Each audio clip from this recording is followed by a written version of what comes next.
And then just going to let folks in.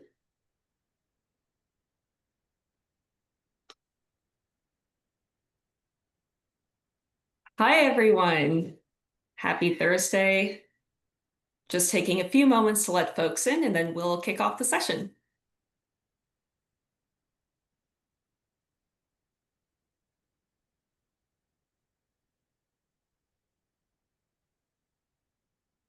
Okay, it looks like at least a critical mass of folks have already been let in. So I'm sure that we'll have some folks still making their way into the room, but I am happy to already just start kicking things off. So welcome everyone to the third Mobilizing Justice Community of Practice workshop of this year. Thanks so much for joining us for this discussion.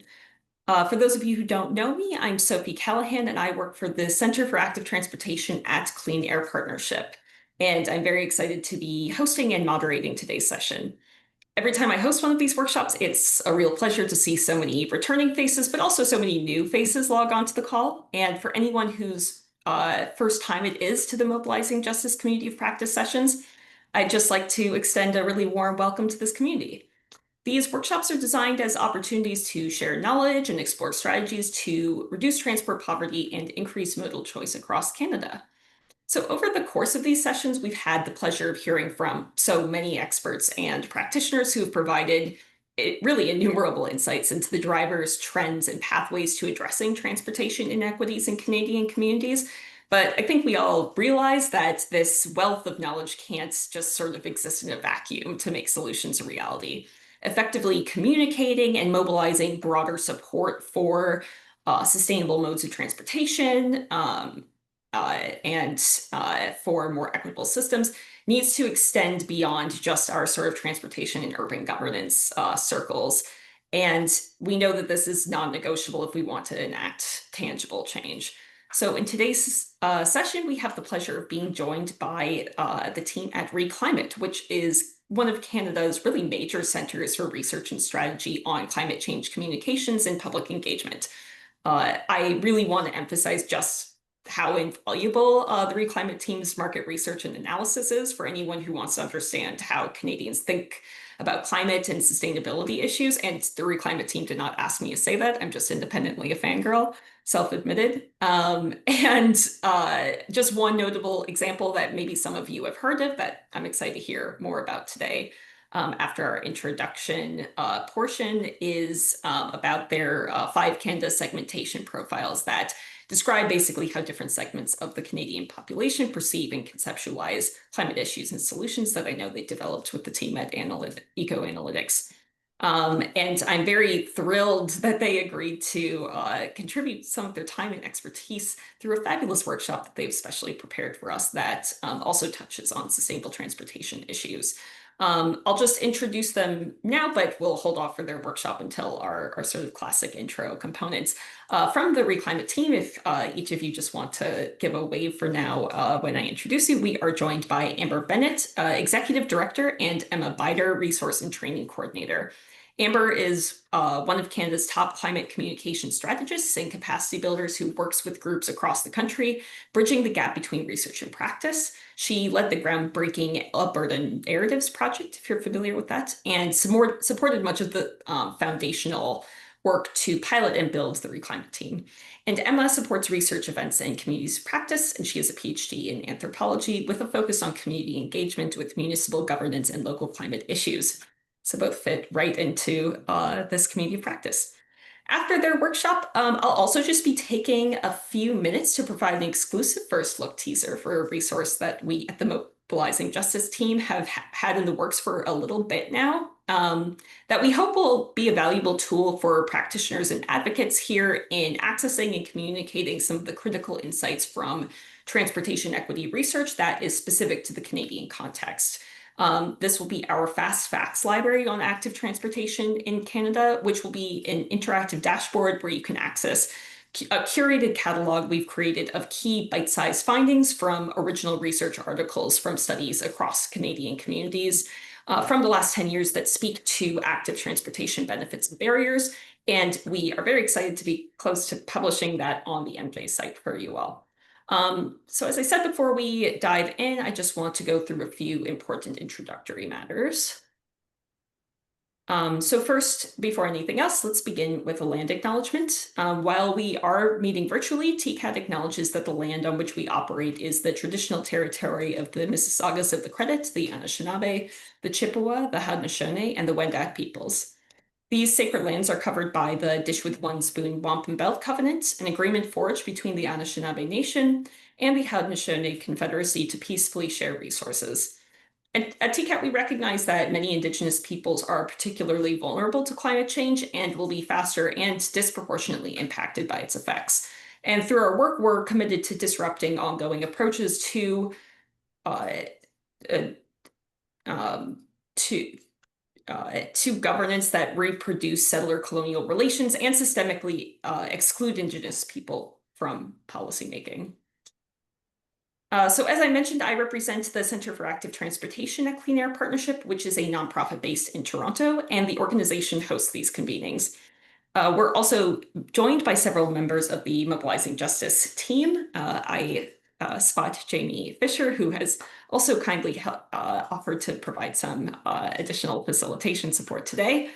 So TCAT exists to build safer, healthier, and more equitable places, and we do that by working with and supporting communities and creating safer streets for walking and riding bikes. And then just a very quick agenda so that you know where we're headed, as I've said already. Most of it, though, will be starting off with this brief introduction, including an intro to the Mobilizing Justice project and everybody's favorite icebreaker activity. And from there, we'll be diving into our exciting workshop led by our speakers today at Re.Climate. And then we'll be teasing our fast fact library, and then we'll conclude. And then just to give everybody a little bit of a background for these sessions, I'll touch on what Mobilizing Justice is and what this community of practice is all about. So we convene these webinars as part of the Mobilizing Justice Initiative, which is a 5-year project and intersectoral partnership between 33 academics, 14 government agencies, 7 transportation companies, and 7 nonprofits. This coalition exists to better understand and recognize transportation inequities in and across Canada. And the project is defined by 3 main objectives. So the first being to document the causes, effects, and responses to transportation inequities.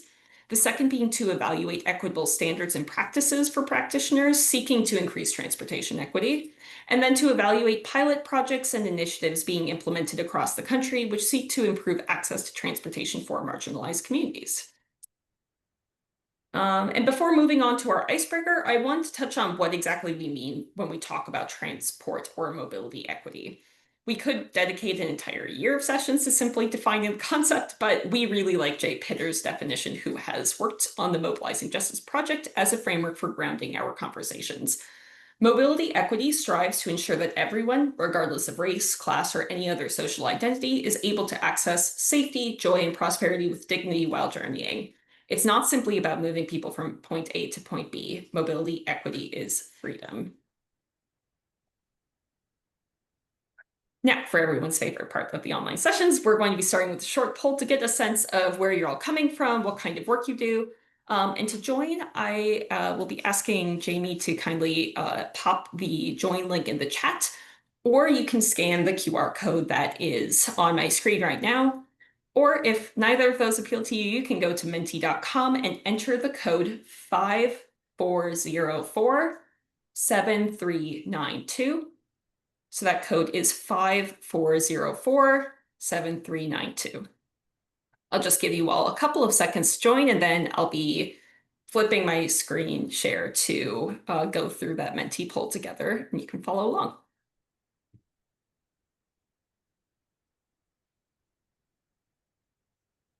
All right, I'm just going to take a second to stop sharing my screen, but the join link should be in the chat for you.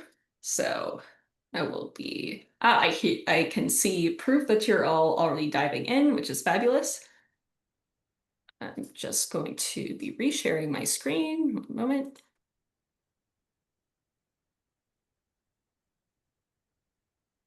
And here we go. All right. So as always, we're just starting off by asking folks which part of the country you're based in.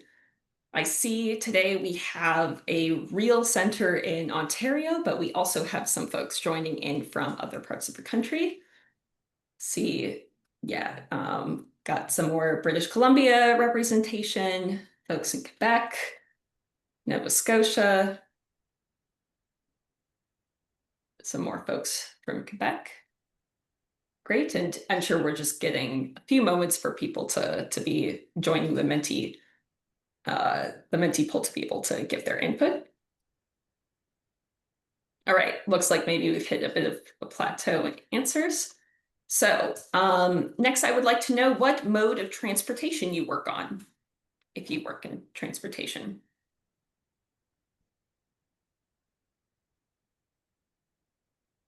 Ooh, so we have a lot of folks working in cycling today specifically so far. Public transit, some folks who apply sort of holistic frameworks through sustainable mobility, active transportation, some folks other. All right.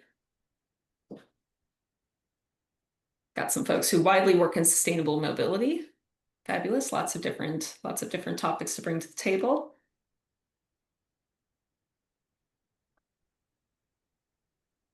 Just give you a few more moments with this question before moving on.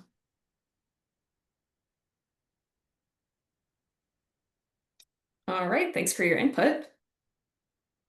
And then we'd always like to know what type of built environment you work in.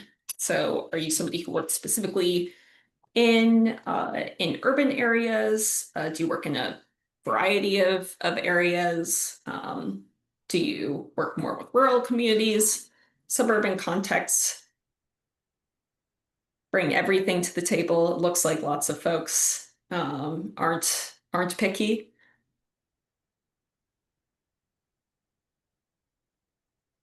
Yeah, so lots of definitely like urban and all environments folks joining today. Nice. All right, just like 3 more seconds with this question and then we can move on. And then this is just a free response. We'd like to know who is at the table today in terms of sector or type of organization that you're representing. Do we have folks from community groups? Do we have folks from academia? Do we have folks from cities? Do we have folks from, from the Mobilizing Justice Partnership? Maybe not as many surprises here. We have folks who are engaged with advocacy, maybe more so than some other sessions that we've had. Got some consulting folks in here, nonprofits, community programming. Great also to see municipalities here. Definitely a relevant topic these days. Public health.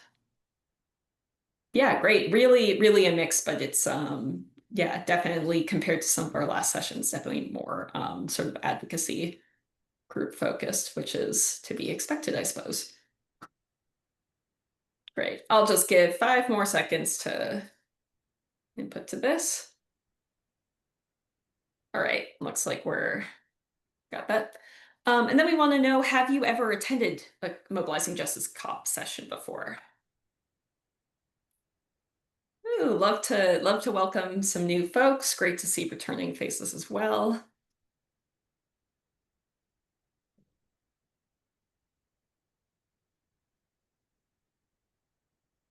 Oh, great. So it sounds like we have brought in quite a few new folks, which is very exciting. It's great that we're able to yeah, give you something that you're looking for.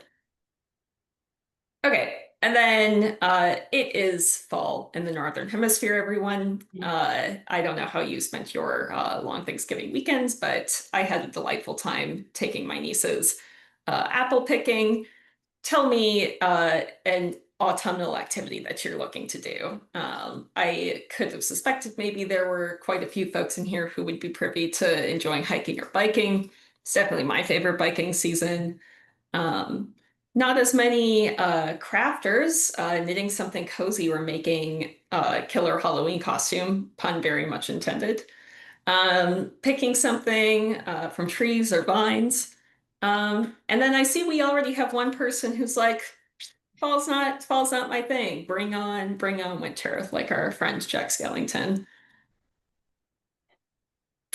Okay, so yeah, maybe I should have known better than to offer hiking or biking as an option with this crowd, but what was I gonna do?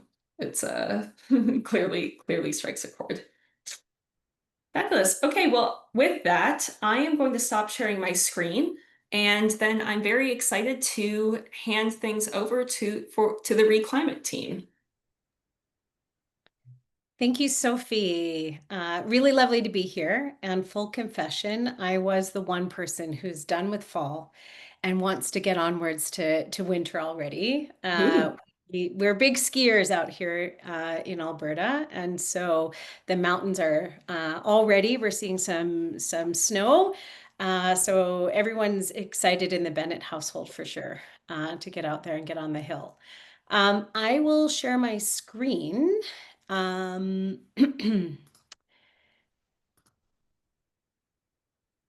all right. Is that clear for everybody?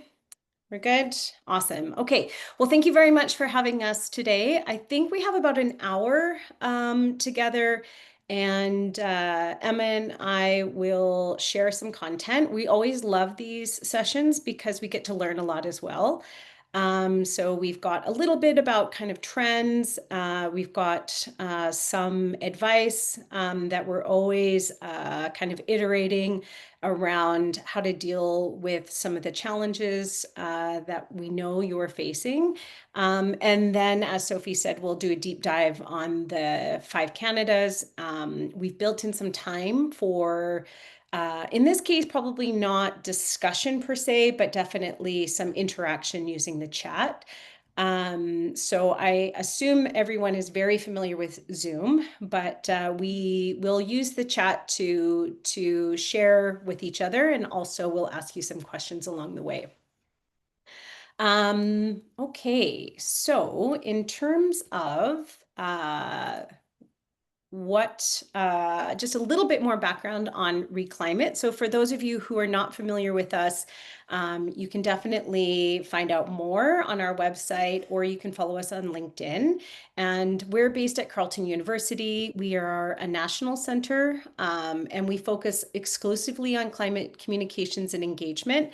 And we do that through a range of activities. So we offer trainings such as this, and longer, kind of more in-depth training. We also do our best to not only produce original research that kind of fills gaps, but also we do our best to platform and profile and share research that's happening through other organizations in the country. And we are often producing or hosting webinars.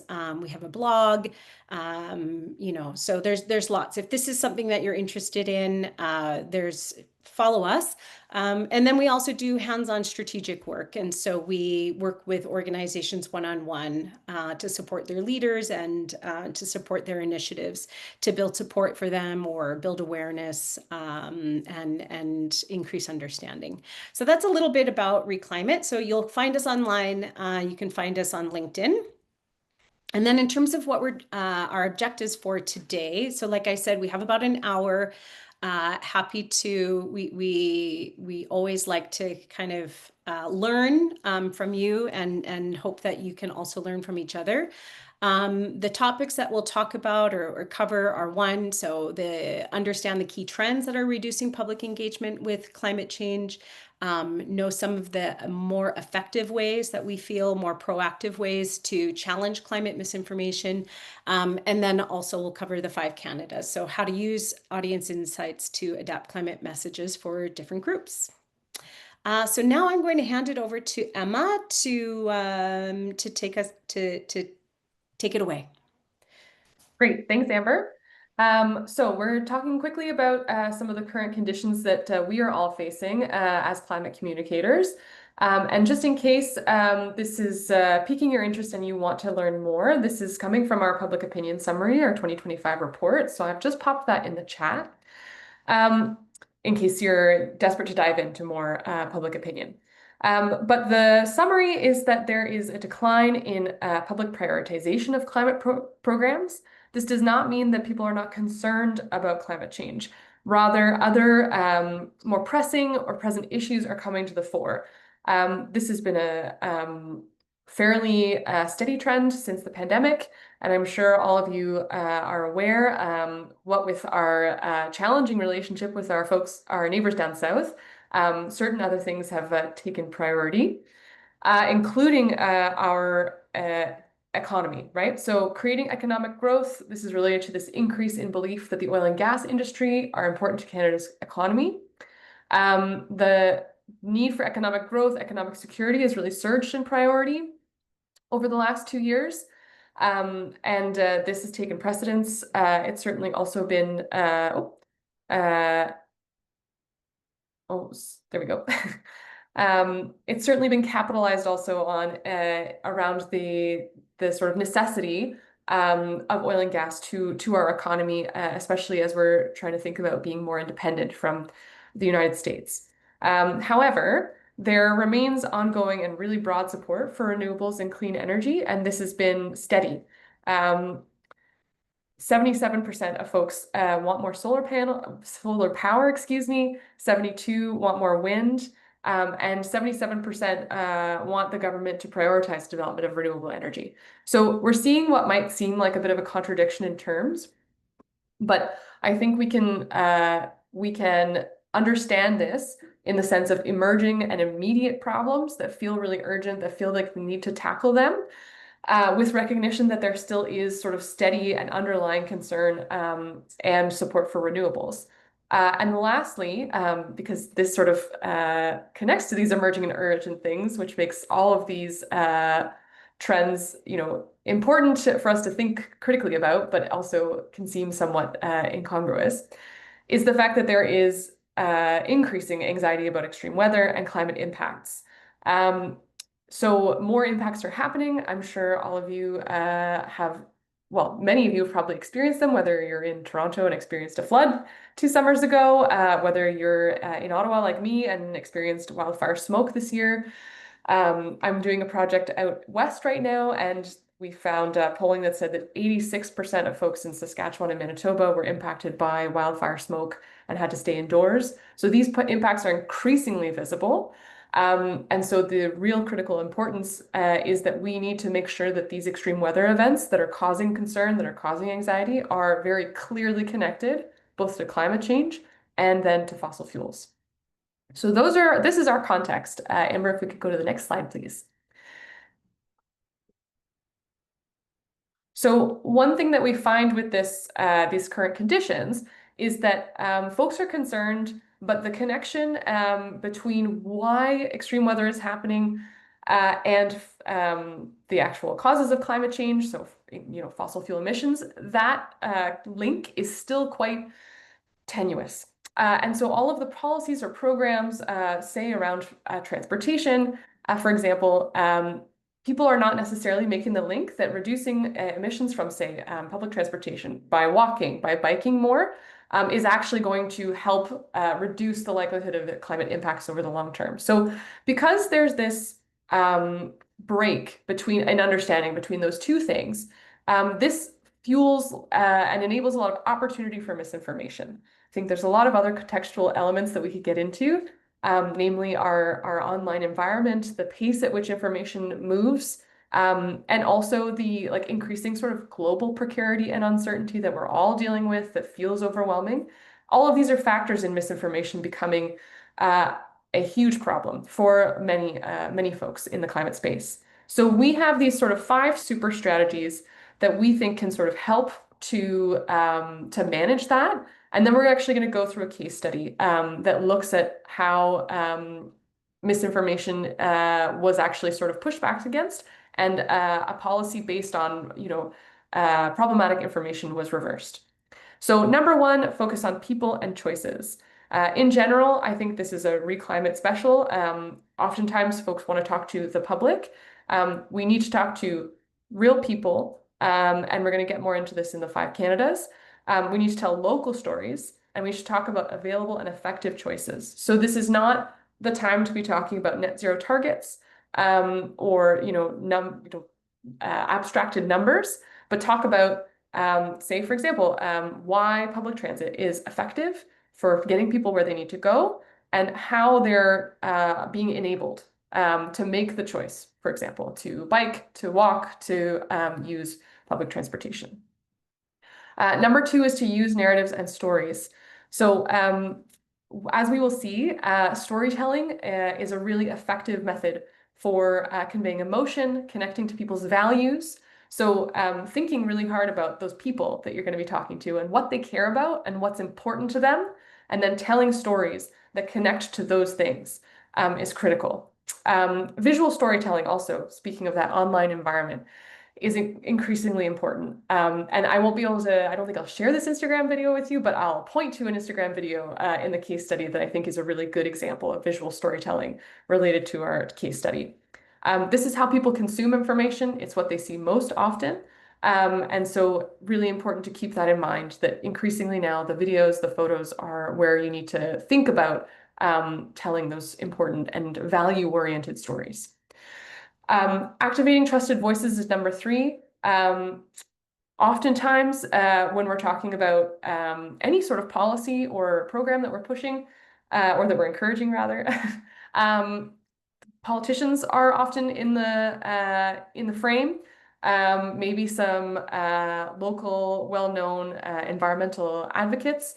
Those are folks who are not necessarily trusted by the majority of the population. It's not to say that environmental advocates are not trusted at all. In some audiences, they are incredibly trusted, and certainly if they're able to balance a sort of nonpartisan approach, then they might be more trusted. However, we need to sort of get beyond the usual suspects of trusted voices.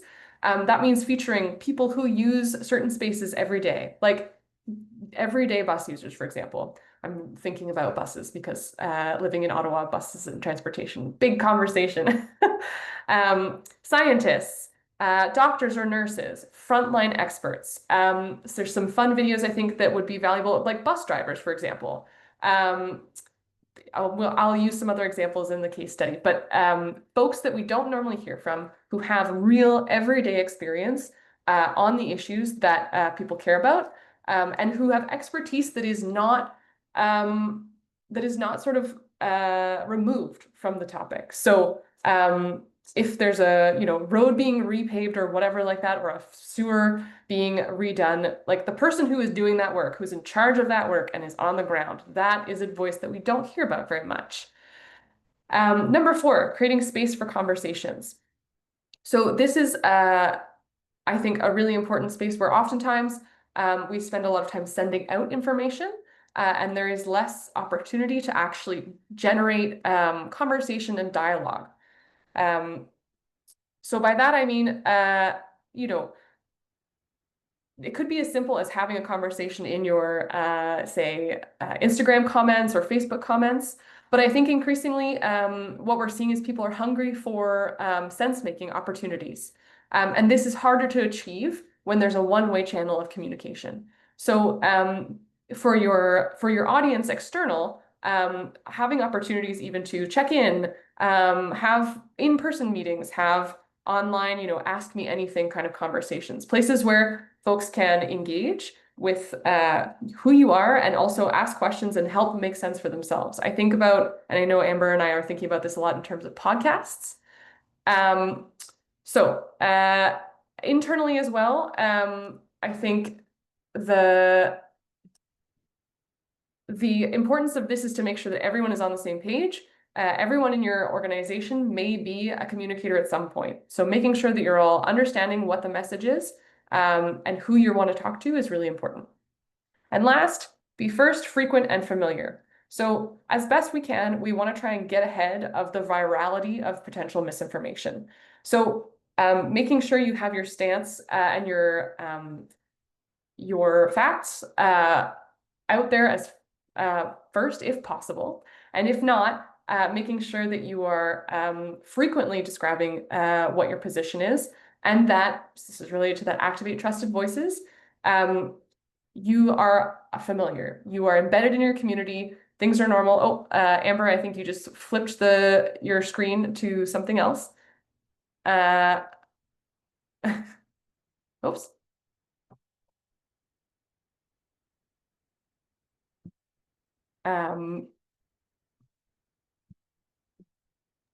Maybe I can Sorry share my about screen. that. One moment. Yeah. That's okay. I've been signed out, Emma, Oh, okay. of my account. Okay. I'm not quite sure what happened. So maybe if you wouldn't mind sharing your Yeah, deck. I can share. Yeah, for sure. Just a second.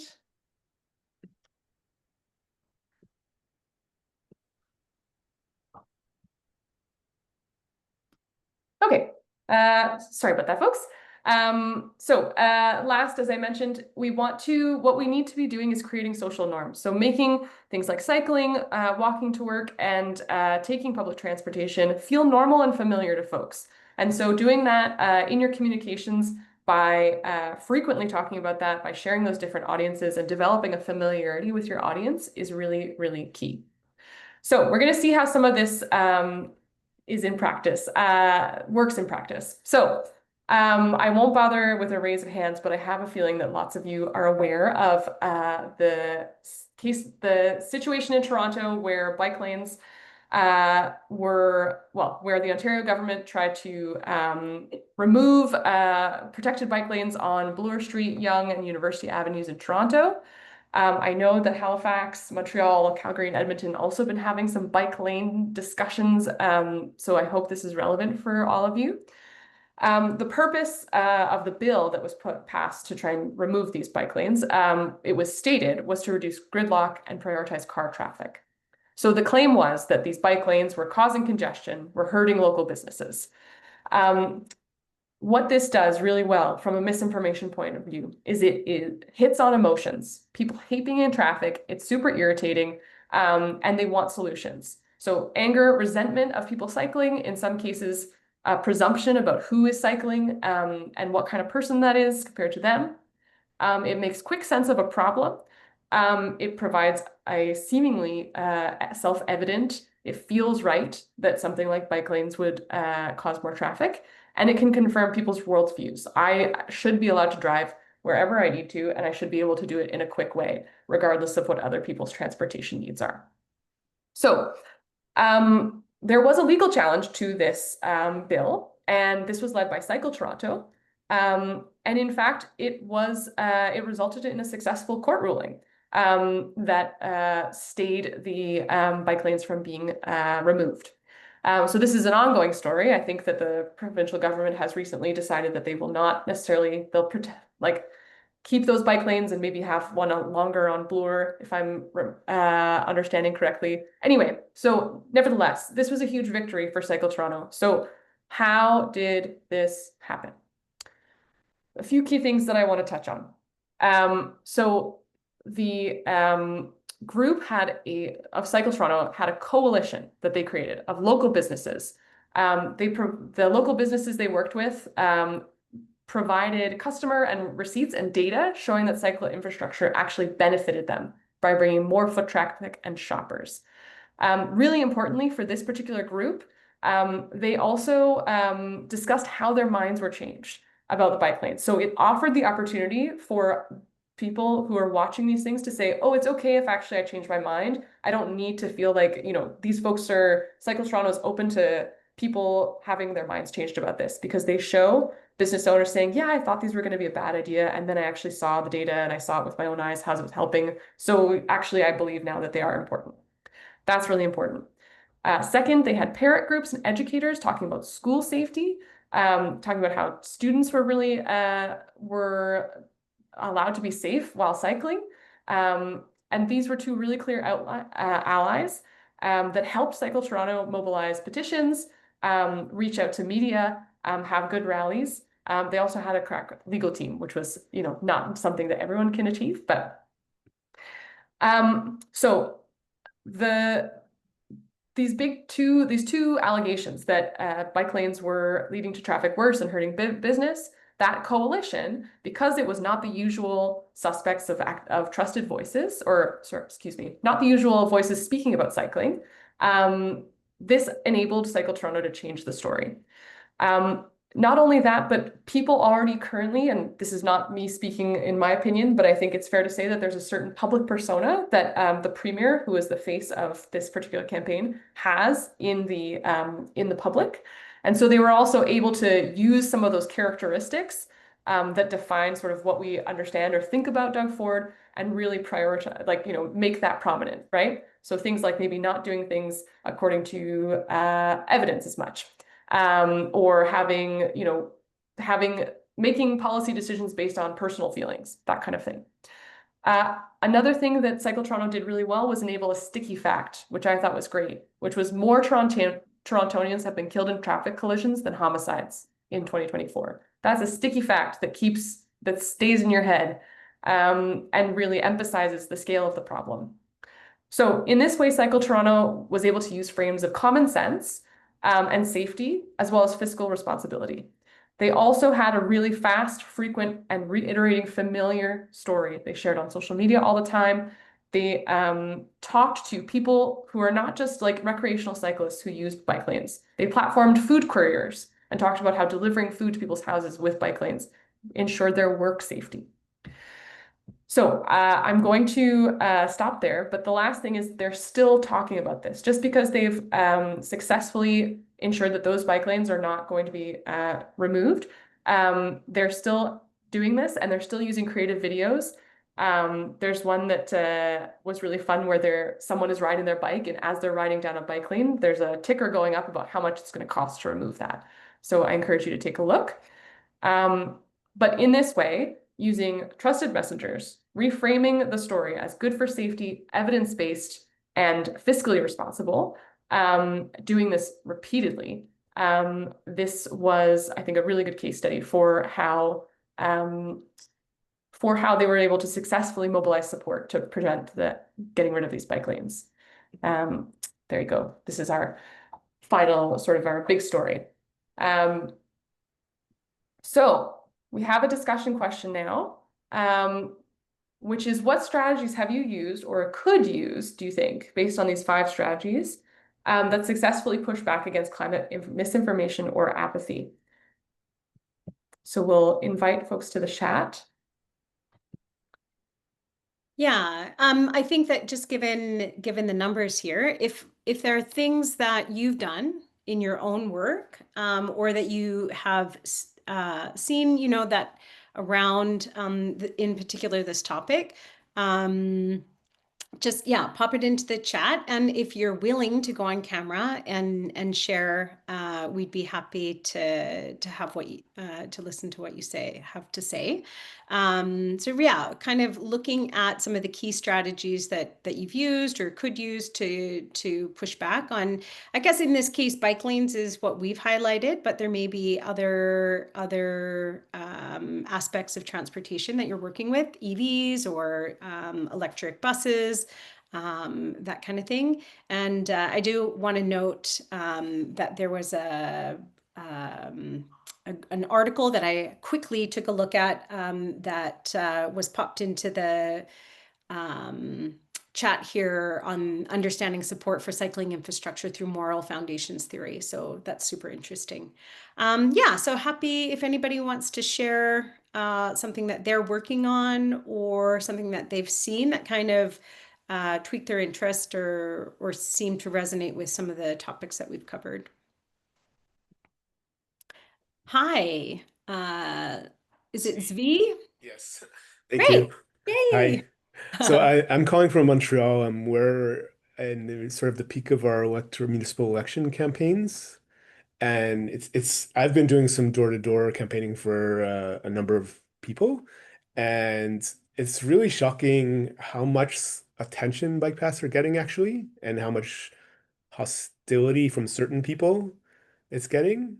And anyway, there's one of the primary contenders for the mayor of Montreal has been sort of using very ambiguous language about adopting sort of like Ontario. We're going to rethink everything. We're going to put everything on pause and rethink, how to rationalize. And some cycling paths are dangerous. So there's been the last few days, there's been, like she said, certain bicycle paths are dangerous or are a danger. And there's been a campaign going around the last few days where people have taken her words, this bicycle path is a danger. And in French, they replace the a danger with in danger, sort of. And they're like showing that this basically and they're putting these signs up along all the bike paths, basically. Like they're not for any particular party. It's just quoting this one candidate in particular. Mm-hmm. But it's like a play on words in French, and it's very effective, actually. Mm-hmm. Like it's a good play on words to show that it's not a danger, it's in danger. And I think that Mm-hmm. might actually work in English as well. Mm-hmm.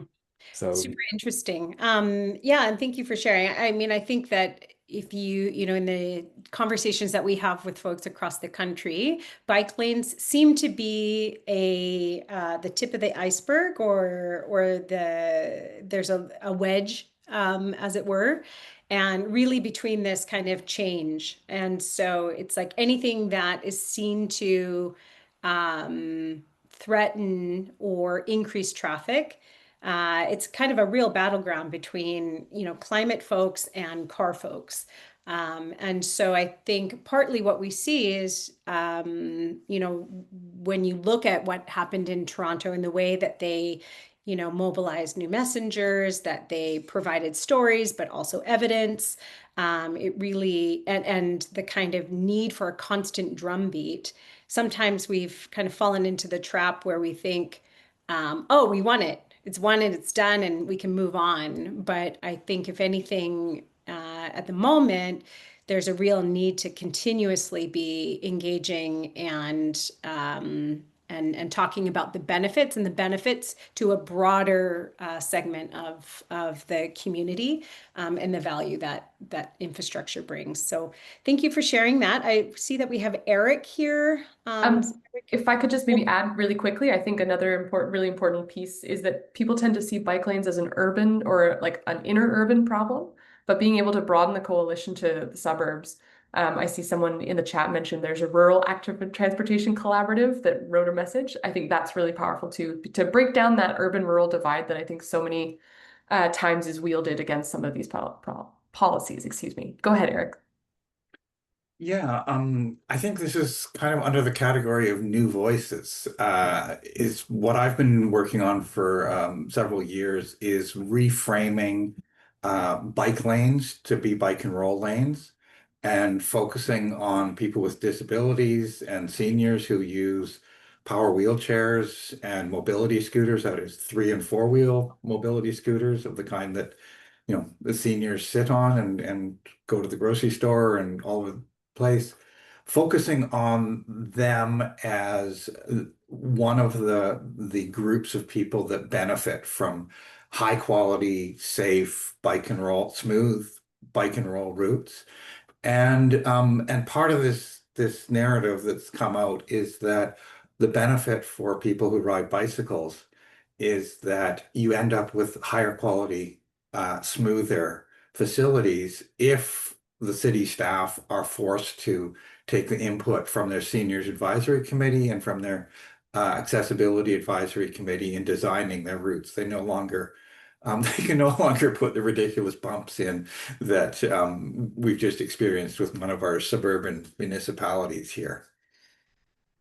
And And yeah, so, and I've put an article about that and with some embedded videos into the chat. Mhm. So reframing the conversation around safety, around service to a broader constituency of people. Yeah, And also just puncturing that narrative that bike lanes are only for fit, able-bodied younger people. yeah.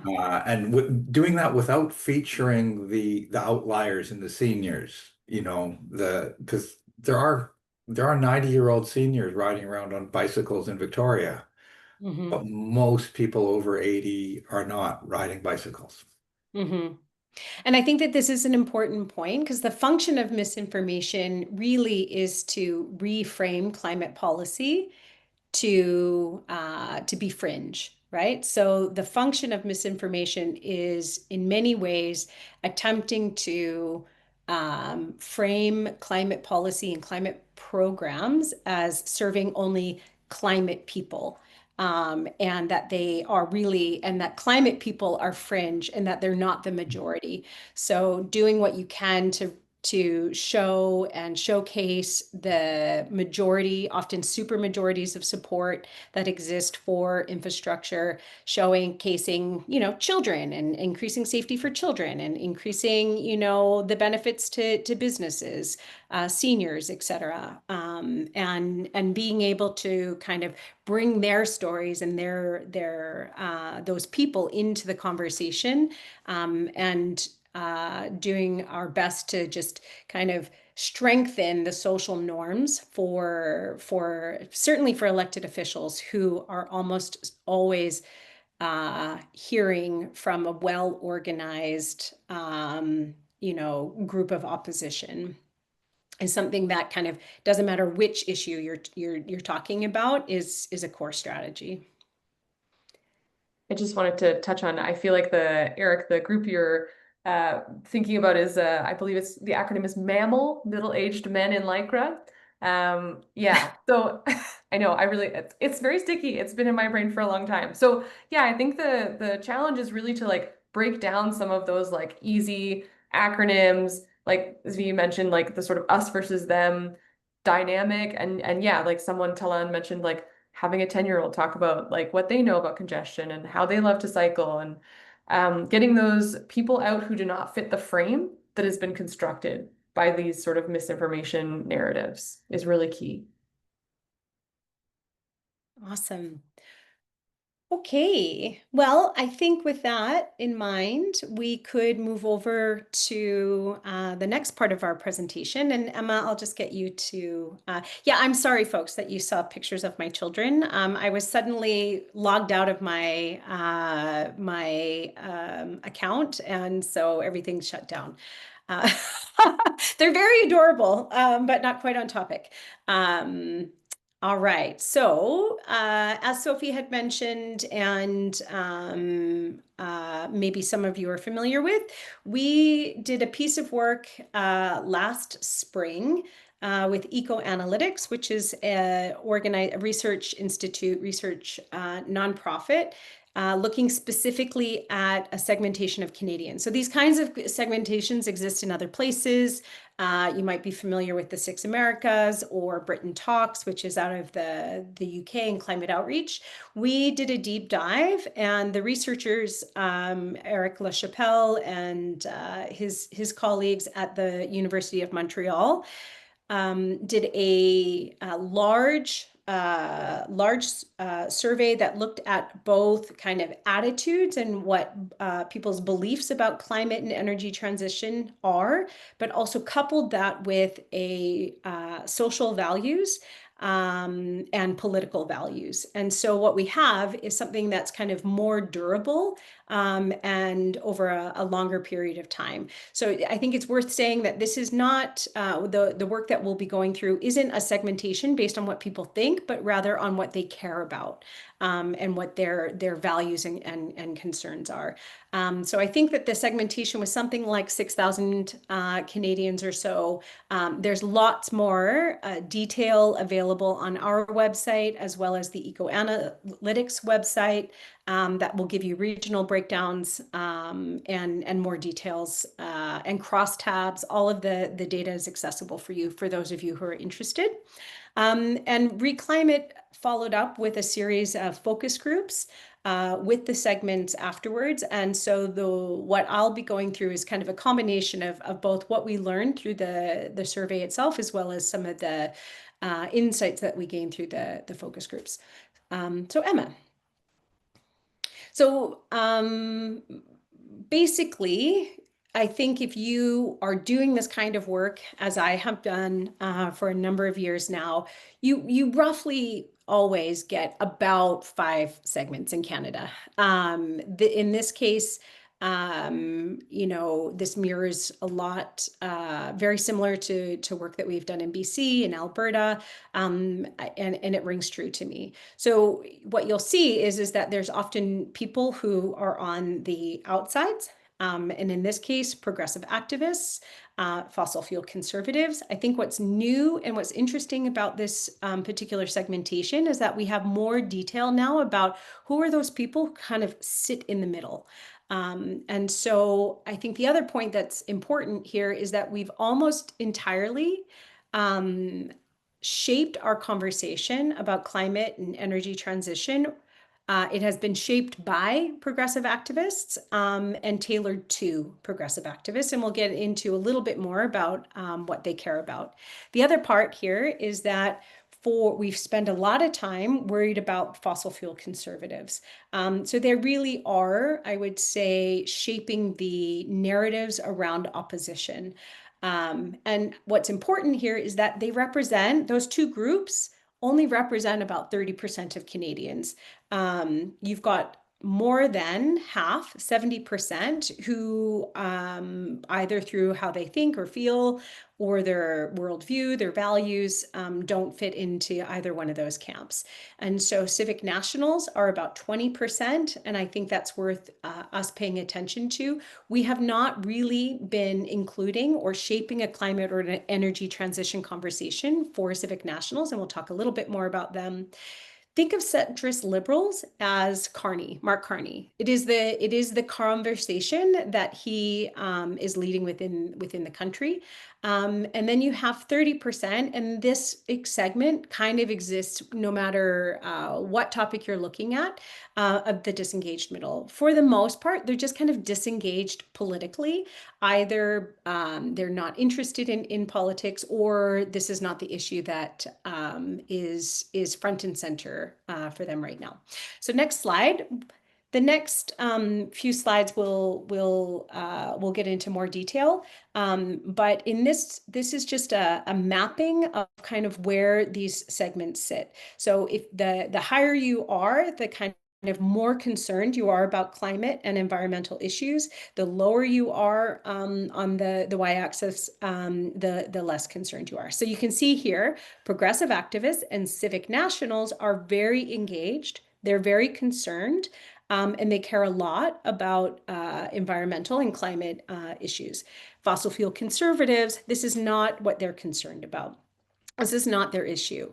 For those centrist liberals, they're kind of like sit in the middle, right? So they're not concerned, but they're not particularly activated. It's not a central activation in terms of their worldview.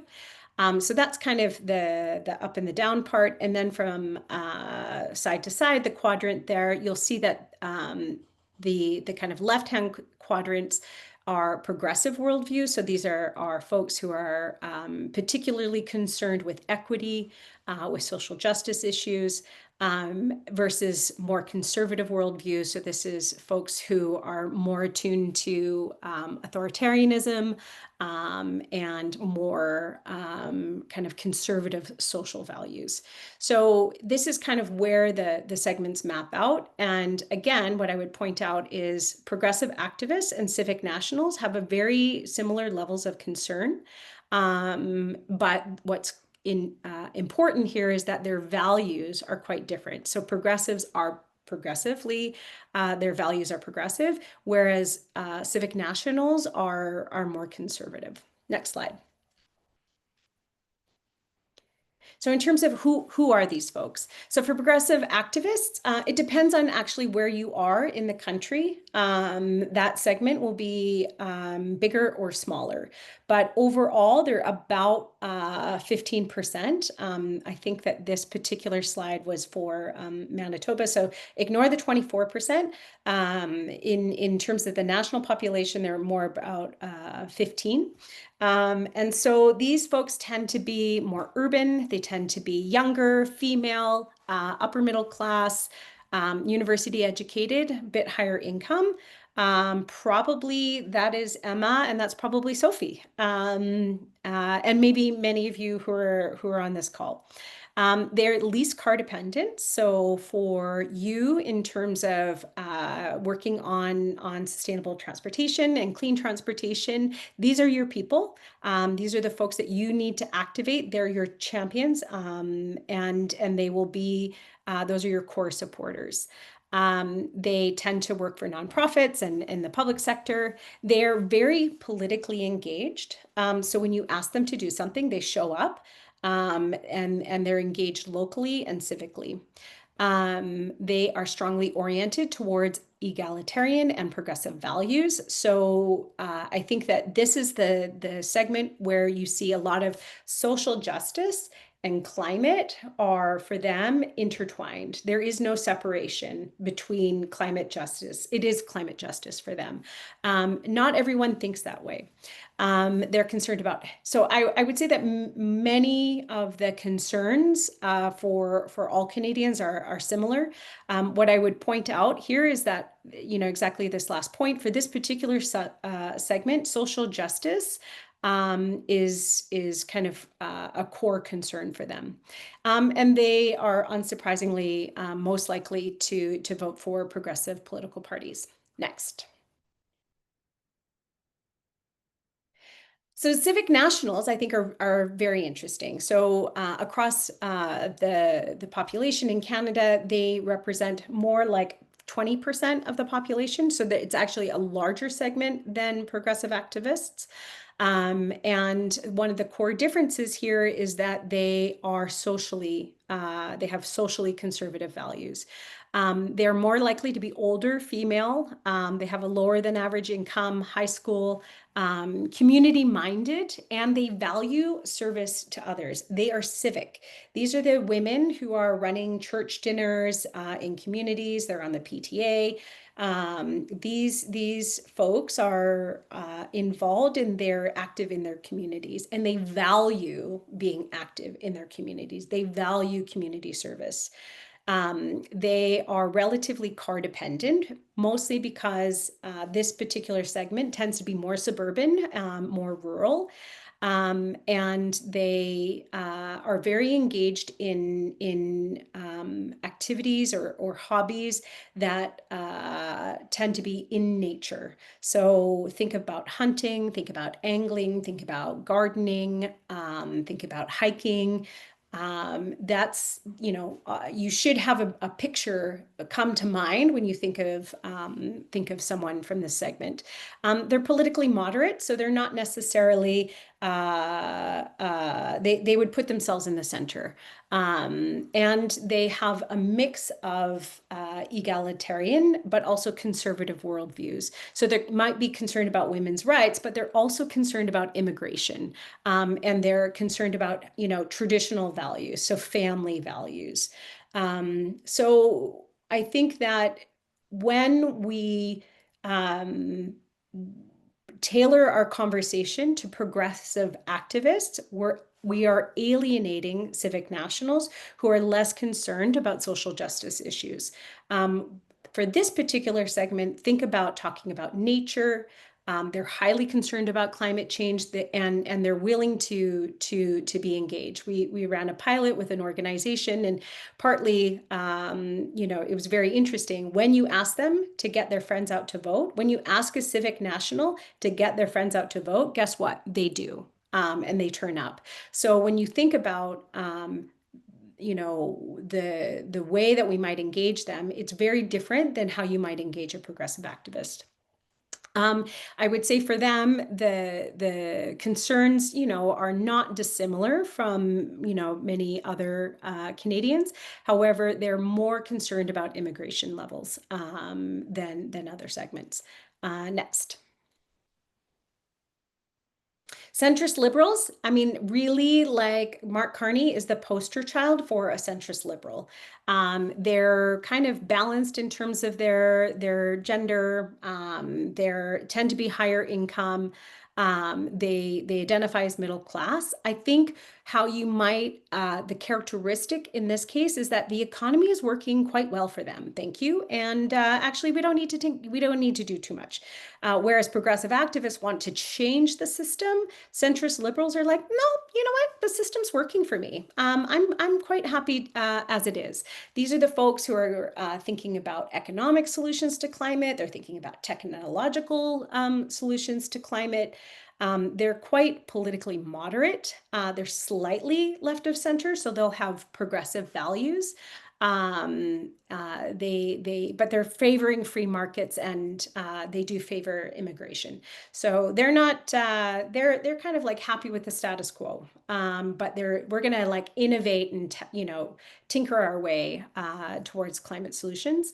Very concerned about similar things, but they are concerned about hate, misinformation, discrimination. So they're slightly politically left than civic nationals, and they're likely to, not surprisingly, vote for the Liberal Party. Next. Disengaged middle. So this is, depending on where you are. If you live in a province in which there's a lot of polarization, so for example, in Alberta, we actually have very few people who are disengaged on the topic of climate change. They either have moved towards one pole or the other. And so I would say that the largest disengaged or the segments with the most disengagement would be in Ontario, for example, and in Quebec.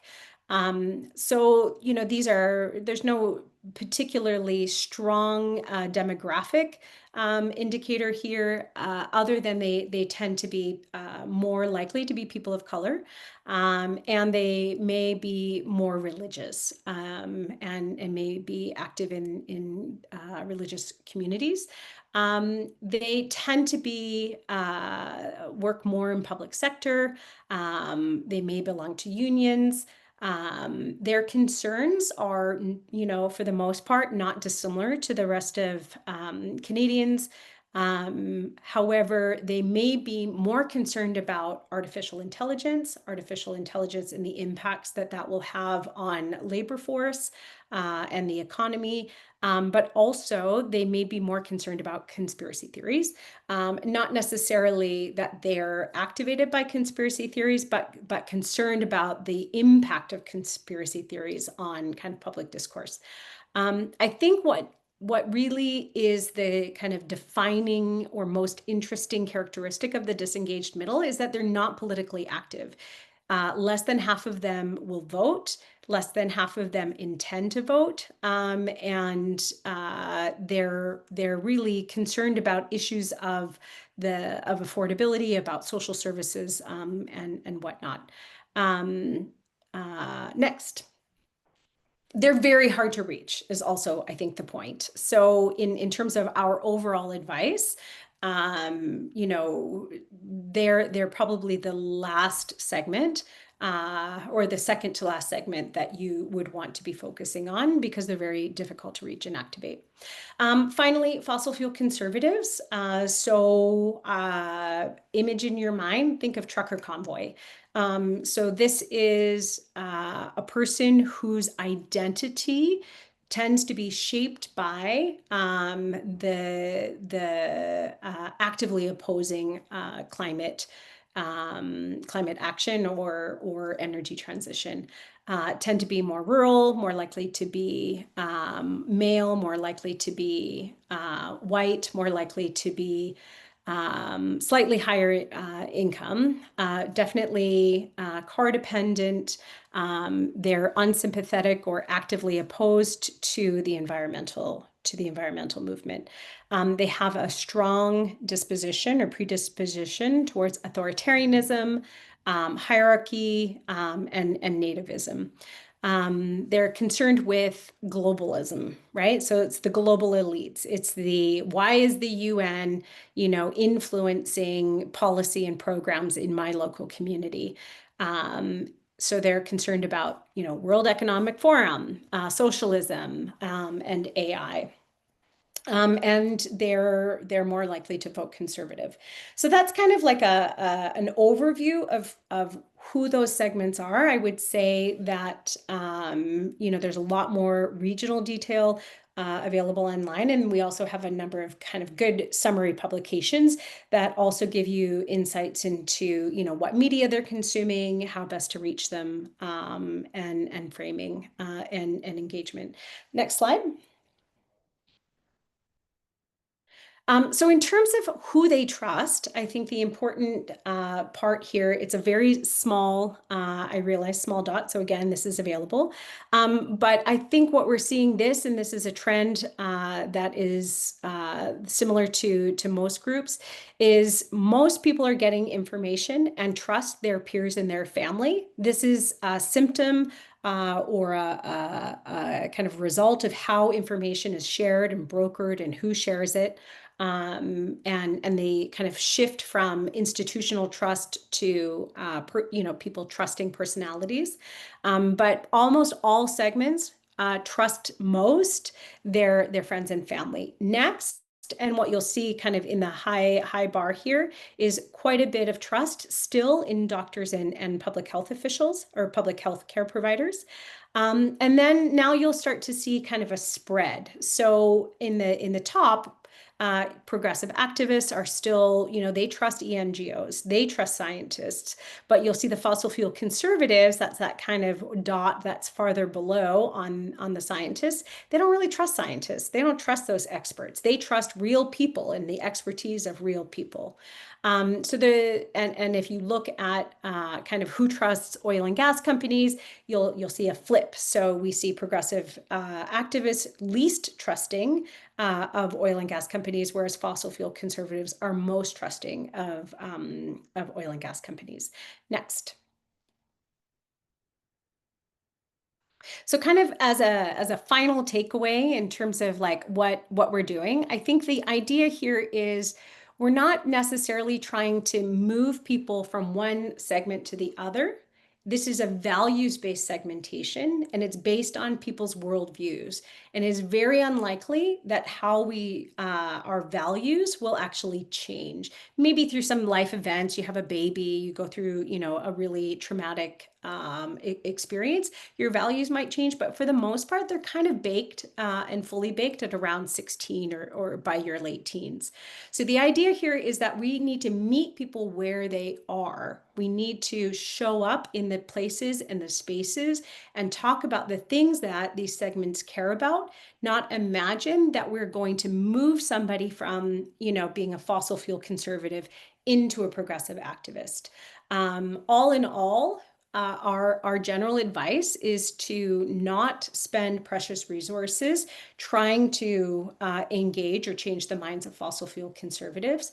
And I would say even for most of this, the disengaged middle. They're very hard to reach. It's going to be very expensive, and it's not clear about how effective it will be. However, progressive activists are ready. What they need is more activation. They need to be activated to show up, to write letters, to come to council meetings, to show support for programming. Civic nationals are a very key opportunity that we haven't really been taking advantage of. We haven't really been having a conversation with them. They are open to being mobilized. They probably will join a campaign. And importantly, they're often talking to family and friends already about climate change and about climate policy. So the way that we're going to reach them and meet them is more around, what does it mean to be Canadian? National pride. The need for fairness, the need for protecting and preserving, Canadian values, the need to be protecting jobs, and the need for economic stability. For centrist liberals is a little bit different. Again, they're kind of less engaged. They're less willing to be mobilized. And they are often like talking less about climate and climate issues. But if we do want to engage with them, this is about technology. It's about growth. It's about innovation. It's about future careers. It's about the future economic prospects of the country. So that's kind of, I would say, a very quick overview of the 5 Canadas. And again, for progressive activists, they're ready. They're us. We already know how to talk to them because that's the conversation that we've been having for many years. But what they need is an invitation to be involved and to be activated. For civic nationals, for many of you, this will be about kind of rethinking and meeting them where they're at, and about shaping a conversation that is more centered around more traditional values. But understanding that they're very concerned about climate change, they're already talking about it, and they're very willing to be mobilized around it. And for centrist liberals, this is the economic conversation. For the disengaged middle, they're expensive, they're hard to reach, not impossible, but they're not going to be super politically engaged, and they're concerned about other things. So that's the 5 Canadas. I hope that was useful. I think I've gone over my time. Uh, and in terms of, we probably have like a few minutes, I guess, that we could dedicate towards kind of more of a, so similar approach to our last one in terms of a discussion. Thinking back to the case study that we did on bike lanes, and thinking about, audiences that you have in your community. So if you're in a rural area, I think about those civic nationals and think about what is the conversation, maybe not about bike lanes specifically, but about clean transportation that you could have with them. And then for the progressive activists, those are young women, urban. What is the conversation? What's the call to action? What is it that you might want to be talking to them about clean transportation, whether it's bike lanes or public transit choices? So I'm going to give you like 2 minutes to kind of just chew on that. So think about those 2 audiences. Think about civic nationals. Think about progressive activists. And what might be, your entry into a clean transportation conversation with them. And then we'll use the chat. And then again, if there are a couple of people who would be willing to share some of their thoughts, we've got some time for that. Emma, I'll stop talking now. I'm not sure if there's anything that you would add. No, I think the point that you made maybe around progressive activists needing to still be activated is well founded. Of that progressive activist group, there's still a very, very small number who are actually doing things, either making personal or larger collective change around that. So just a reminder too that like making sure inviting them to be part of a movement, inviting them to express their values is still really important. So we don't want to, I think both of those segments still need some tweaking in terms of how we talk to them, and how we invite them to participate in the work. Yeah. Yeah, so I just encourage you, if you want to pop anything into the chat, or if you want to share some of your thinking, we've got some time for that. If not, I have a couple of examples.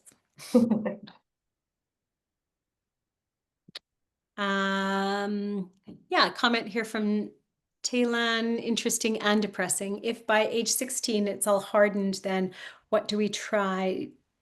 What do we try to do by university education? Not motivating for my day job. I mean, I think that's not, I mean, from my perspective, as somebody who only thinks about climate change all the time, I mean, what I do find motivating by this is that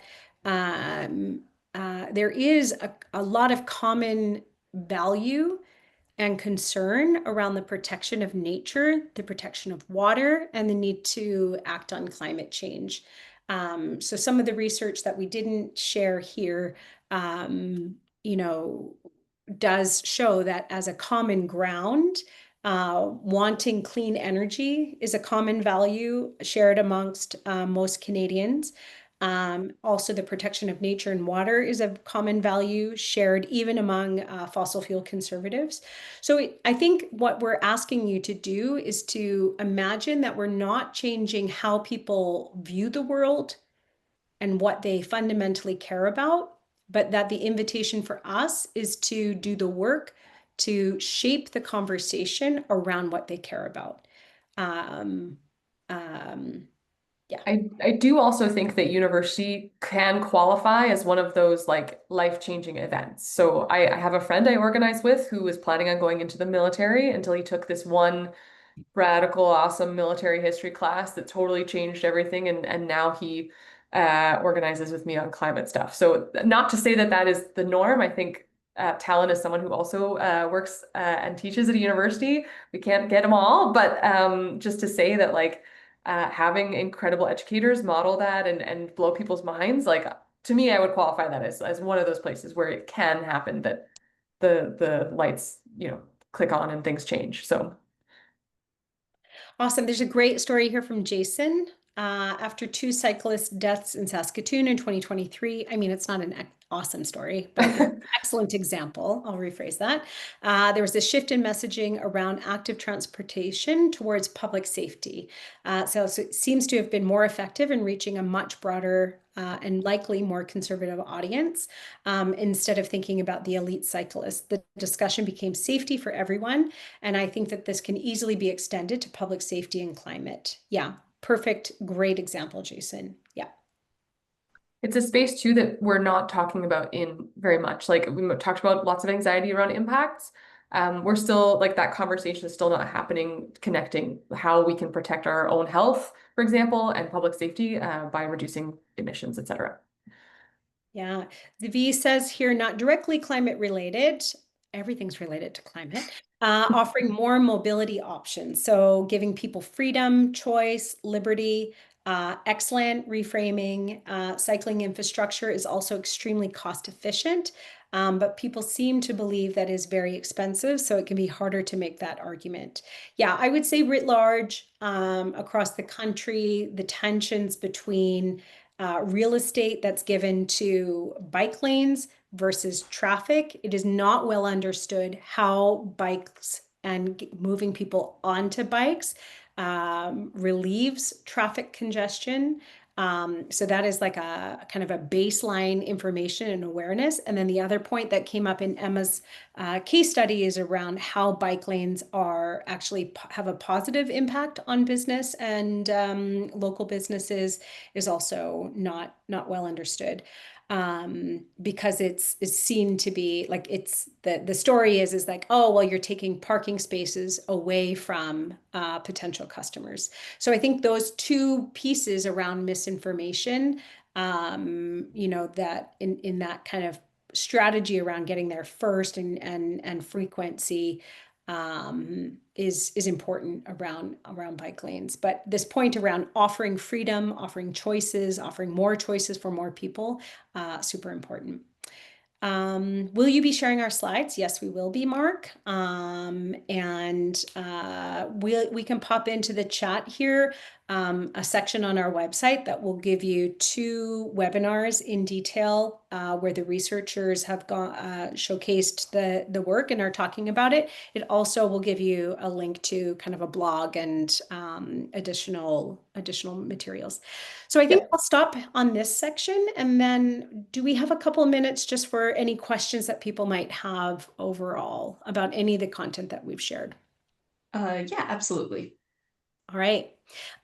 So I don't know if people have a question, you can either pop it into the chat or just turn your camera on, and just come on screen and we can talk. Talon has a question. Are there messages for fighting authoritarian tendencies which seem to be relevant? I don't know. So again, maybe I'll just echo what Amber said, is that in some cases, it might not be worth, like, we can maybe rephrase this to think more about, like, how can we sort of, like, frame democracy, sharing things together, working together as important and valuable to those segments that are most likely to be on board with climate. I don't think either of us are necessarily suggesting that those who are interested in authoritarian tendencies are going to change by trying to have a conversation with us, but rather if those messages are coming out and sort of garnering more awareness among the public, reinforcing the importance, both historically and locally, of of working together, of being kind to one another, of the value of representation in democracy. Obviously tailored to the segments might be the best way to think about that question. If that makes sense. Yeah, I would also say just we need to appreciate as communications and people who work in this area that increasingly people exist in a very curated information environment, like bubble, right? So, Yeah. so kind of our traditional gatekeepers of information, whether those were media or government, have been replaced by algorithms. So individuals now exist in a version of the world that is shaped by, their social media feeds, news feeds, et cetera. So I think for policymakers and for the public, it is super important that we continue to showcase the majority of support and the broad public support there are for programming and for policy. So saying things to policymakers like 76% of your constituents want or believe or support this thing. Showing other Canadians and people in the community members who want who want bike lanes or who want public transportation, I think is really important. And it goes back to that point that I've said earlier, which is the function of misinformation is to position these programs and infrastructure changes and policies as fringe and only serving a very tiny part of the population. And our job is to reinforce the social norm that most people want this, most people are concerned about it, and here is the diversity of people in the community who find some sort of value in this. So yeah, I mean, I think for Emma, what Emma said is we're not going to convince a fossil fuel conservative that climate action is good.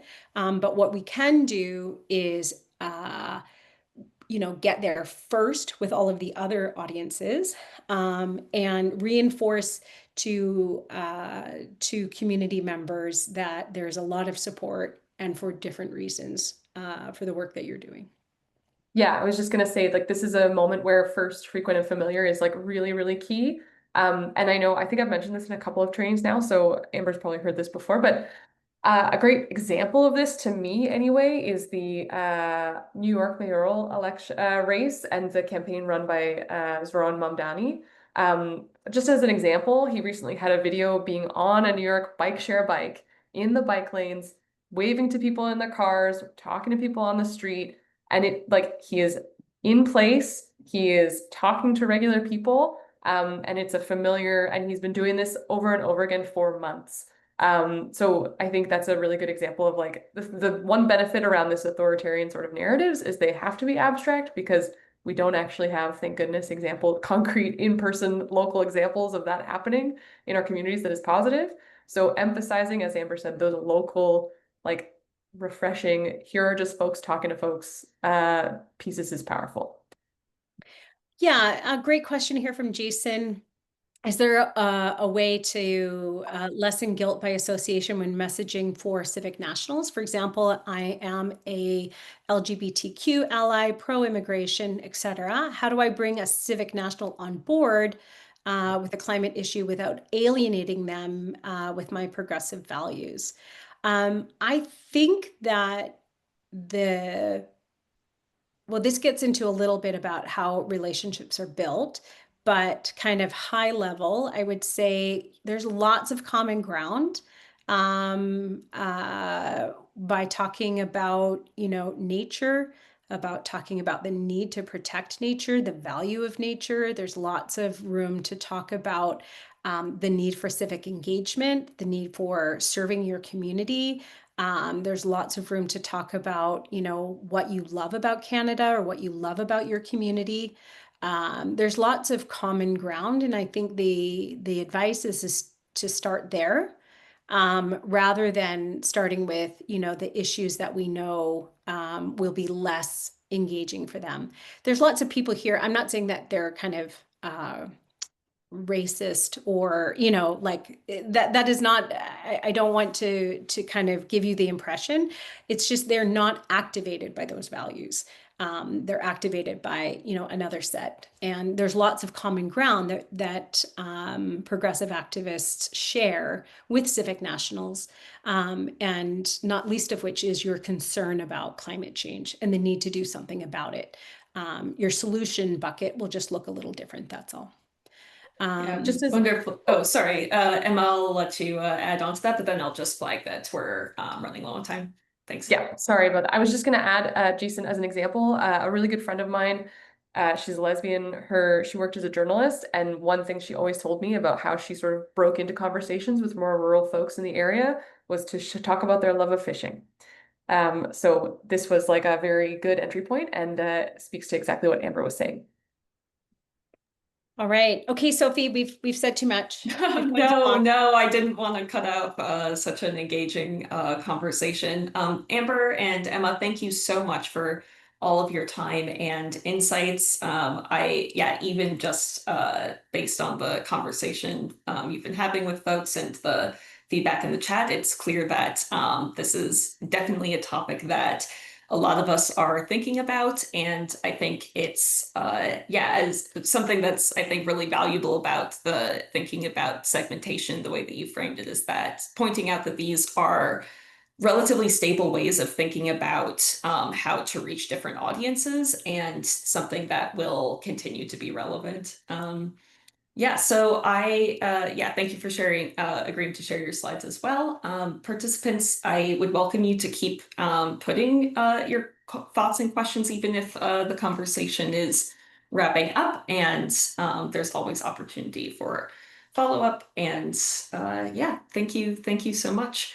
Yeah, thanks. I know that we have reached it is 1:30, so we have reached our time in terms of what is booked into your calendars.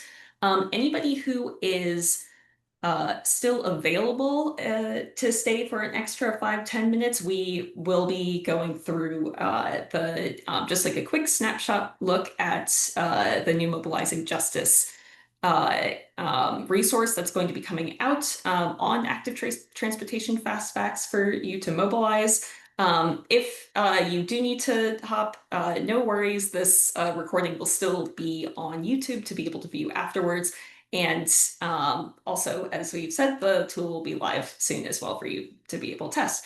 But I'll take this opportunity to go to just show you a quick preview. And I will just share my screen to do so. Just a moment.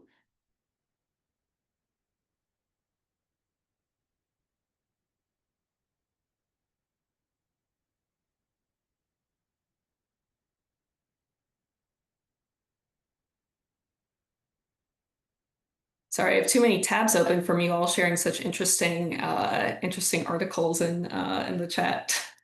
So things are taking a little bit longer to load. Just a moment.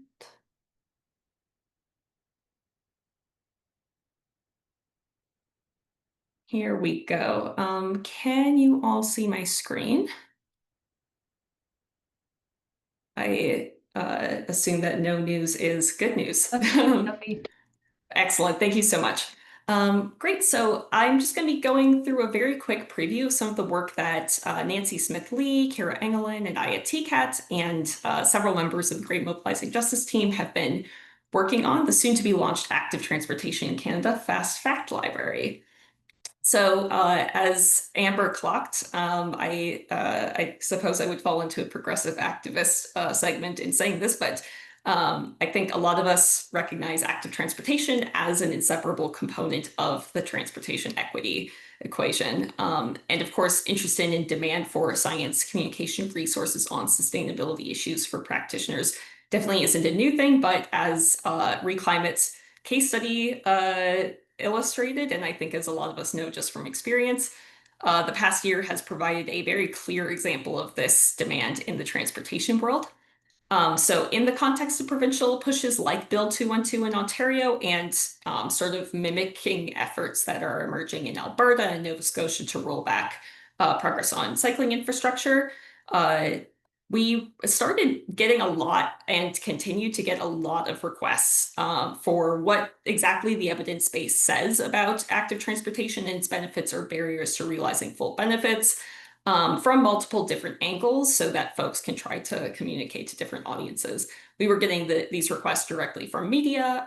We were getting a lot from municipal staff, and we were also getting mostly from frontline advocates. And specifically, advocacy partners in our networks needed to be able to navigate the evidence base very quickly in order to respond to, pardon me if I say so, unreasonably hasty legislative processes.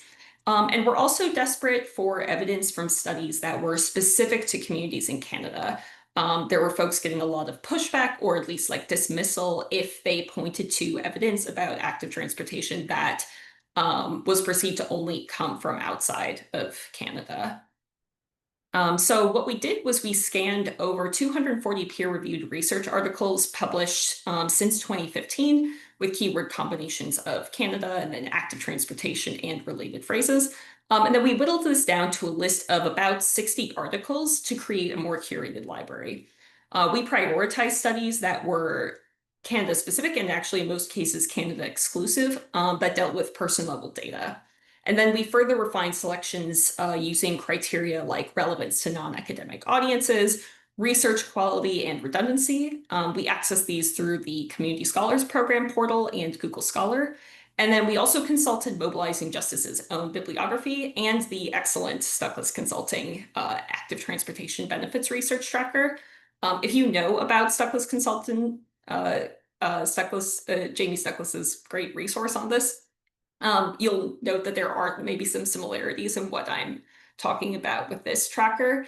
We decided to build this as a parallel resource in order to implement some distinctive search parameters to respond to the needs that we were getting in our inboxes, namely prioritizing specifically like peer-reviewed Canadian articles. Stuckless Tracker has examples from other parts of North America, which is great, and including articles about barriers in addition to benefits. As well as mobility justice being a central theme. Then we applied a tagging system to this shortlist that captures study themes, locations, the transportation modes involved, socioeconomic and demographic groups, which were the focus of particular research.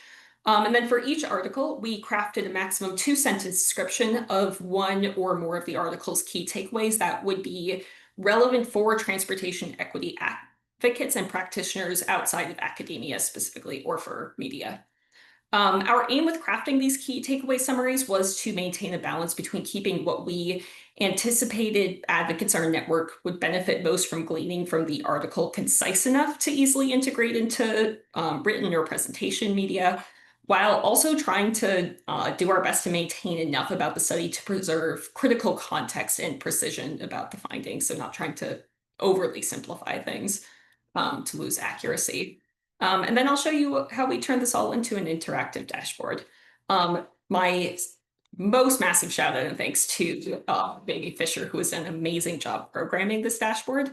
Starting with the library's landing page, you have a few options for being able to either explore the library or try to seek out a specific piece of evidence. So first you have the option of selecting from one or more 5 major thematic groups, so built environment infrastructure, economy, equity, health, and safety. And in today's teaser, I'll be using the equity-themed articles to demonstrate just a few of the library's key features. After selecting a thematic group, you'll be brought over to a separate landing page where you can easily navigate through all of the articles whose primary theme tag is in that category. Alternatively, you can use the search and filter articles catalog feature to look through the entire 60+ article collection, where you can filter not only by theme, but a number of other filter categories I mentioned earlier. You can also use the search bar to look up articles by all of those filterable features. And additionally, we have plugged in the keywords that the original study authors provided in their publication. And then by clicking on the cards that appear in the filterable catalog, you'll be brought to a corresponding entry in our Zotero library, which I'll explain what that means a bit later. So next, this is an example of what each themes landing page looks like. It's just a snapshot for the purposes of this presentation, but you'll be brought to this scrollable page that displays preview thumbnails of all of the articles with the theme tag, and very short taglines summarizing what the key finding of each article is that we have chosen to highlight. And then here you can see that what happens when clicking on each of those preview thumbnails. And it brings you to a page specifically dedicated to each article that we've rounded up. Using the bar at the top of the screen, you can toggle through all of the themes article pages, and each of these landing pages includes a graphic with the takeaway summary we developed, the article's meta information, full citation, as well as slightly longer but still short description that provides a little bit more detail and context. And you'll also see that the articles page includes a link to the corresponding entry in our Zotero library and a link to a downloadable square format social media card version of the key takeaway summary. And I'll show you what that looks like here. We put together a publicly viewable Google Drive where you can find ready-to-use square format social media graphics. Those are directly linked, but they're also organized by theme, and then they're labeled with the article short citation. And then just a quick preview of what I mean by linking to entries in our Zotero library. For those of you who aren't familiar, in short, Zotero is a free reference management tool that helps researchers to organize and manage research. It's free.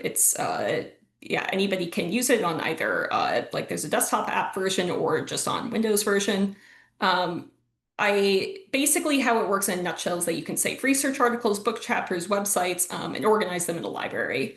And you can either do that yourself manually, or you can auto add them using their DOI, ISBN, or a similar identifier. And this is, by the way, very like this or Mendeley or similar tools are very useful if you are ever doing anything academic-y and need to organize a lot of references. But what we've done is we've created a public library within Zotero that has all of the articles that we feature in the FastFact library.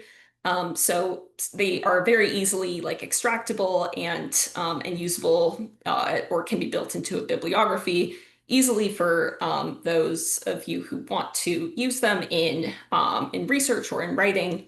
And especially if you want to generate citations other than the APA 7 format, as we've done, you can generate citations automatically in thousands of different styles. And then you can also, the entries link to a URL based on where we found the journal that this article was published, as well as the DOI, which can help you find the original article more easily. And that is our FastFact Library preview. We're excited for this resource to be going live on the MJ site really any day now. And once it's live, I will circulate an announcement to the CoP mailing list, so you will all be the first to know. Because we are already a good amount over time, I would just really welcome any questions, thoughts, feedback, or ideas for the library that you're really itching to share in a follow-up conversation. I'd always love to connect. I've put my email on the screen, but you'll all also have access to it in the follow-up from today's presentation. And with that, I will stop sharing my screen so that we can start to wrap up the session. Seeing some kind words in the chat for the time being already. Any day now. Mark, it's true that you know it's a common adage, but it's ready. It's just wanted to let you all have the exclusive first look. Yeah. And as those of you who return to these sessions know, there is usually a couple of questions we ask at the end. I'm going to, thanks, Mark. I will be sending those in a survey, post-session survey instead to let you all go. Yeah, so thank you all so much for your time. Stop the recording.